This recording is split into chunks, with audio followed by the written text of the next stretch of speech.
اور یہ نبی اسلام کی مبارک سنت بھی ہے. جب نبی اسلام کو اللہ تعالیٰ نے سٹارٹ میں ابھی غلبہ نہیں دیا تھا تو کئی قبائل کے لوگ آتے تھے, آپ علیہ السلام ان کا اسلام قبول کر کے انہیں واپس بھیج دیتے تھے اور کہتے تھے جب تک میں تمہیں نہ بلاؤں تم نے اپنے علاقے میں رہنا ہے, بالکل آپ کو ایکسپوز نہیں کرنا, کیونکہ حالات فیوریبل نہیں تھے. اور آہستہ آہستہ جب حالات فیوریبل ہوئے تو ایک ایک کر کے سب قبائل اذا جاء نصر اللہ والفتح ہو گیا. یہاں پہ بھی میں آپ کو بتاؤں ینگ جنریشن مستقبل میں یا تو ایتھیسٹ ہو جائے گی یا پھر قرآن و سنت کے منہج پہ آئے گی, جو دعوت ہم اوریجنل دعوت بکش دعوت اس پلیٹ فارم کے ذریعے دیں گے. یہ میری بات یاد رکھیے گا, کیونکہ جو دین یہ پیش کر رہے ہیں یہ کتابوں میں کوئی نہیں ہے, دیو مالائی قصے کہانیوں کے اوپر مشتمل ہے, نہ یہ قرآن و سنت سے ثابت ہوتا ہے نہ سائنس اس کو ثابت کر سکتی ہے. چلیے یہ تو بڑی آپ نے ویسے خطرناک بات بتائی. اگر ہونا تو یہ چاہیے کہ یہ تمام لوگ جو ہیں یہ دنیا بھر میں ترویج کریں, پھیلیں اور بتائیں کہ اصل حقیقت کیا ہے, خدا کی ذات وجود ہے اس کا. تو یہ پچھلے دنوں کی بات ہے, ایک شخص سے ہمارے ساتھ کلیگ بھی تھے, وہ چھوڑ کے امریکہ چلے گئے, وہ بھی ایتھیسٹ تھے. تو وہاں پہ جا کے انہوں نے یہ بولنا شروع کر دیا, اب کھل کے ٹویٹس بھی ڈالتے ہیں, آپ کے متعلق بھی اکثر بول دیتے ہیں, غامدی صاحب کے متعلق بھی بول دیتے ہیں. تو سر یہ تو بڑا مسئلہ ہو جائے گا, سوسائٹی میں بگاڑ پیدا ہوگا جس طرح آپ کہہ رہے ہیں کہ اگر یہ اس طرح. دیکھیں اللہ تعالیٰ اپنے بندوں کو اٹھاتا ہے نا. سورۃ المائدہ میں اللہ تعالیٰ نے فرمایا کہ اگر تم دین کا کام چھوڑ دو گے, اور سورہ التوبہ کے اندر بھی, تو اللہ تعالیٰ تمہیں لے جائے گا, تمہاری جگہ نئے لوگوں کو لے آئے گا, اور وہ کسی ملامت کرنے والے کی ملامت کی پرواہ نہیں کرے گا. سورہ محمد کے اندر بھی یہ چیز رپورٹ ہوئی. یعنی صحابہ اکرام کو بھی اللہ تعالیٰ یہ تھریٹ کر رہا ہے کہ اگر تم نے من وہ کام نہ کیا جو ہم نے اپنے پیغمبر کے ذریعے تمہیں ٹرانسفر کیا ہے, تو اللہ تعالیٰ تمہارا محتاج نہیں ہے, اللہ تعالیٰ نئی قوم اٹھا لے گا. اور دیکھیں صحابہ اکرام کی تو لیگیسی کچھ عرصہ چلی, الٹیمیٹلی اللہ تعالیٰ نے جو عرب تھے ان سے جو بادشاہی ہے وہ چھین کے تو عجم کو دے دی. بالکل ایسے سر, جہاں پہ اتنا بڑا طبقہ ینگسٹر آپ کا فالوور ہے, آپ کو سنتا ہے, وہاں پہ کچھ اولڈ اسکول والے یا پرانی ایج والے وہ بھی آپ سے بڑا اختلاف کرتے ہیں. وہ آپ سر کہتے ہیں کہ وہ آپ انگلیاں لگاتے ہیں ان کو, وہ کرتے ہیں. سر ایسا آپ کے اس اقدام سے جس طرح آپ کلپ نکالتے ہیں, ان کی غلطی پکڑتے ہیں یا اس کے اوپر پھر لٹریٹ کرتے ہیں عوام کو, آپ کو نہیں لگتا کہ اس سے تقسیم تھوڑی سی مزید واضح ہو رہی ہے یا عوام؟ دیکھیں یہ نیچرل ہے کہ جب آپ غلطی ہائی لائٹ کریں گے تو یہ اچھی تو کسی کو نہیں لگتی, لیکن ہماری مجبوری ہے کہ ہم نے تصویر کا ایک رخ نہیں بتانا کہ اچھائی ہے, بلکہ یہ بتانا ہے یہ برائی ہے.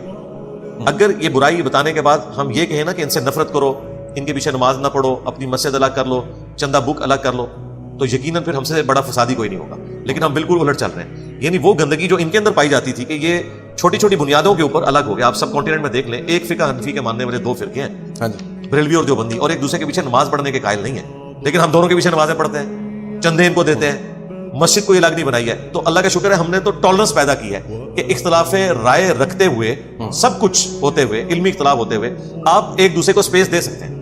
نمازیں آپ الگ نہ کریں, مسجد الگ نہ کریں, اختلاف رکھیں, کوئی مسئلہ حسن ہے اسلام کا. جی اسلام کا کیا, دنیا کا حسن ہے. دنیا میں جتنی سائنٹیفک ترقی ہوئی ہے, سوشل ترقی ہوئی ہے, اس کے پیچھے یہ اختلاف رائے ہے. اصل چیز ہے مخالفت, جس کی ہم مخالفت کرتے ہیں.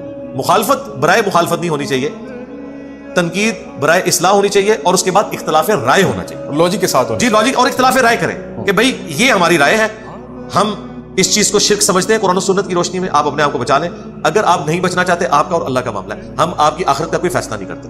ہم یہ کہیں گے کہ اگر ہم اس میں مبتلا ہو جائیں یا ہم کسی قبر والے سے جا کر مانگیں تو ہمیں اس بات کا خوف ہے کہ قیامت کے دن اللہ کے حضور پکڑے جائیں گے. آپ مانگ رہے ہیں, آپ بھی بچ جائیں. اگر آپ سمجھتے ہیں کہ آپ ٹھیک کر رہے ہیں تو ہم صرف آپ کو بتائیں گے, آپ پہ ہم فتویٰ نہیں لگائیں گے, وہ آپ کا اور آپ کے رب کا معاملہ ہے. بالکل. آپ نے ابھی بات کی سر فرقوں کے حوالے سے, کوئی مالکی ہے, کوئی شافعی ہے, کوئی حنفی ہے, کوئی حنبلی ہے. سر بڑے سارے لوگ یہ سوال پوچھتے ہیں آپ کا کون سا فرقہ ہے, آپ کس امام کو زیادہ تر فالو کرتے ہیں؟ کیونکہ آپ نے اکثر بابوں کو جب چترول کرتے ہیں, علمی چترول کرتے ہیں بابوں کی, تو وہ بڑے اختلاف پیدا ہو جاتا ہے وہاں پہ کہ جی جس طرح وہ قرآن والی, اگر کسی نے قرآن پڑھنا ہے, وہ ڈائریکٹ قرآن پڑھنے والی ایک ویڈیو بھی وائرل ہوئی پچھلے دنوں, آپ نے بھی اس کے اوپر بات کی, تو وہ کسی نہ کسی تھرو, کسی امام کے تھرو جا رہا ہے, ایٹ دی اینڈ وہیں پہ جا کے کڑی جڑے گی اگر کسی نے اس کی ترجمہ لکھا ہے یا اس کی تفسیر لکھی ہے. تو سر آپ کس کو زیادہ فالو کرتے ہیں؟ جو پرانے امام ہیں ان میں سے کسی نے قرآن کا ترجمہ نہیں جی ظاہر ہے وہ تو عربی لنگوسٹک تک محدود رہے. یہ ترجمے تو آج کے دور کے مسئلے ہیں. اس کی وجہ یہ ہے کہ جب لوگوں نے قرآن پڑھنا چھوڑ دیا, سمجھنا چھوڑ دیا, تو سب سے پہلے شاہ ولی اللہ دہلوی اس امت میں بڑی پرسنالٹی ہیں جنہوں نے قرآن کا فارسی میں ترجمہ کیا, اور پھر یہ پچھلے 150-200 سال کے اندر آپ کو سارے تراجم نظر آ رہے ہیں جو وقت کی ضرورت بھی تھی. تو ترجمہ آپ جس کا مرضی پڑھیں, 3-4 تراجم کو آپ اسٹڈی کر لیں تو آپ کو اندازہ ہو جائے گا کہ ترجمے میں ایز سچ کوئی فرق نہیں ہوتا, الفاظ کے چناؤ میں فرق ہوتا ہے. اور یہ ہو سکتا ہے, الفاظ کے چناؤ میں فرق ہو سکتا ہے. اس کی وجہ ہے کہ جب آپ ایک لینگویج کو دوسری میں ٹرانسلیٹ کرتے ہیں تو دو بندوں کو اگر آپ بٹھاتے ہیں تو دونوں اس کا مفہوم تو ایک بیان کریں گے, الفاظ کا چناؤ ایک نہیں ہوگا. میں تو اس سے بڑی بات کرتا ہوں کہ اگر 10 صحابہ کرام بھی ہوں عربی جاننے والے, ہم انہیں اردو لٹریچر کے اندر PhD کروا دیں اور پھر ان کے سامنے قرآن رکھیں کہ اب قرآن کو ترجمہ کرو, تو آپ کیا سمجھتے ہیں کہ 10 کے 10 لوگ 100% ایک جیسے الفاظ استعمال کریں گے؟ نہیں, بالمفہوم ایک ہوگا. کوئی ترجمہ کرے گا بسم اللہ کا اللہ کے نام سے شروع, کوئی کرے گا شروع اللہ کے نام سے, کوئی کرے گا شروع کرتا ہوں اللہ کے نام سے. اچھا یہ شروع کا لفظ بھی استعمال کرنا ضروری نہیں, اللہ کے نام سے جو نہایت مہربان رحم والا, یہ بھی پرفیکٹ ترجمہ ہے. تو یہ سب کے سب اللہ کے نام سے شروع کر رہے ہیں. مجھے نہیں سمجھ آتی لوگ کیوں یہ بات کرتے ہیں کہ ترجموں میں فرق ہے. آج تک BBC CNN کی پٹی پہ تو کسی نے اختلاف رائے نہیں کیا کہ CNN کی کوئی پٹی چل رہی ہے اور افریقہ کا انسان اس کا کوئی اور ترجمہ لے لے اور انڈونیشیا کا انسان کوئی اور ترجمہ لے لے. الفاظ کے چناؤ کا فرق ہوتا ہے. باقی جو آپ نے بابوں کی چھترول کی بات کی, تو ہم بابوں کی چھترول نہیں کرتے, علمی چھترول سے. بابوں کے جو غلط نظریات ہیں نا ان سے ہمارا اختلاف ہے. بابے تو اللہ کے پاس جا چکے, واللہ عالم انہوں نے یہ سب کچھ کیا تھا یا نہیں کیا تھا. ان کے ماننے والے کہتے ہیں انہوں نے کیا تھا, پھر ہم کہتے ہیں اچھا اگر انہوں نے کیا تھا تو پھر یہ آپ خام خواہ خود ان کو ڈیفیم کروا رہے ہیں. اس میں ہمیں کوئی مجرم نہ کہے, مجرم یہ لوگ ہیں. سر وہ اس میں پوائنٹ وہ بھی تھا کہ آپ سر کسی سے زیادہ, مطلب میں نے دیکھا آپ, ہم تو رسول اللہ صلی اللہ علیہ وآلہ وسلم کو فالو کرنے والے ہیں. اب رہ گیا جو بڑی تفریق ہوئی بھی ہے فقہ کی بنیاد کے اوپر اماموں کی, امام ابو حنیفہ رحمۃ اللہ علیہ, امام شافعی, امام احمد بن حنبل, امام مالک, تو ہم سب کا احترام کرتے ہیں. جن کی باتیں قرآن و سنت کے مطابق ہیں, جو باتیں وہ ہم ان کو لے لیتے ہیں, اور جو قرآن و سنت کے منافی ہیں یا ان تک لمیٹڈ نالج کی وجہ سے بات نہیں پہنچی تھی اور انہوں نے وقت سے پہلے کوئی ایسا فتویٰ دے دیا جو بعد میں نظر آیا کہ قرآن و سنت کے خلاف ہے, تو وہ امت نے خود ریجیکٹ کیا ہے. مجھے بتائیں اگر بات ایک ہی بندے نے سمجھی تھی تو دوسرے لوگ اس سے اختلاف کیوں کر رہے ہیں؟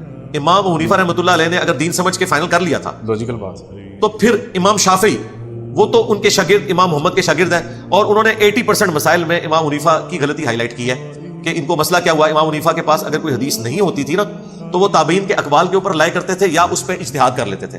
امام شافعی نے کہا کہ میں آخری درجے تک کوشش کروں گا کہ اس ٹاپک پہ حدیث تلاش کروں.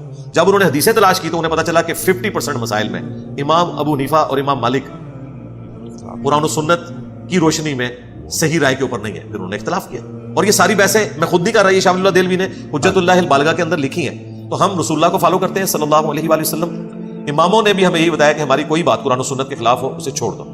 یہ ہم کوئی اپنی نفس پرستی نہیں کر رہے ہوتے, ہم دیکھتے ہیں کہ کس کی بات قرآن و سنت کے مطابق ہے وہ لے لینی ہے, اور اگر قرآن و سنت کے مطابق نہیں ہے یا کمزور روایتوں کی بنیاد کے اوپر ہے اسے چھوڑ دیں. سر اسے جس طرح آپ کر رہے ہیں کہ جی سارے تقریباً میرا خیال ہے آپ, میں کہوں گا کہ مذہب کے عمران خان ہے تقریباً, آپ سارے فرقوں کو لطر پھیر رہے ہوتے ہیں, رول کر رہے ہوتے ہیں, تو یہ آپ کے خلاف کٹ جوڑ کر کے آپ کے لیے مشکل نہیں پیدا ہو رہی سر؟ نہیں, کوئی مشکل پیدا نہیں ہو رہی ہے, ہم لوگوں کو اویئرنیس دے رہے ہیں. ہاں میری ذات کے اعتبار سے یقیناً سیکیورٹی جو تھریٹس ہیں وہ ہیں مجھے, لیکن اویئرنیس یہ ہوا ہے کچھ سیکیورٹی کے حوالے سے کچھ ہوا ہے پچھلے دنوں یا؟ جی ہوتا رہتا ہے, آئے دن ہوتا رہتا ہے کچھ نہ کچھ. فور انسٹنس لیٹسٹ کوئی ہوا ہوا؟ لیٹسٹ بھی کچھ عرصہ پہلے 5 دفعہ تو مرڈر اٹیمپٹ ہو چکی ہے 2017 سے لے کے ابھی تک. جی ہاں, آپ کا 2018 میں شاید آپ نے سٹارٹ کیا تھا یہ سوشل میڈیا کے حوالے سے؟ سوشل میڈیا تو ہم نے 2008-9 میں ویڈیوز ویب کیم پہ آنا شروع ہو گئی تھی. مین جو بوم آیا ہے وہ 2012 کے بعد ہے.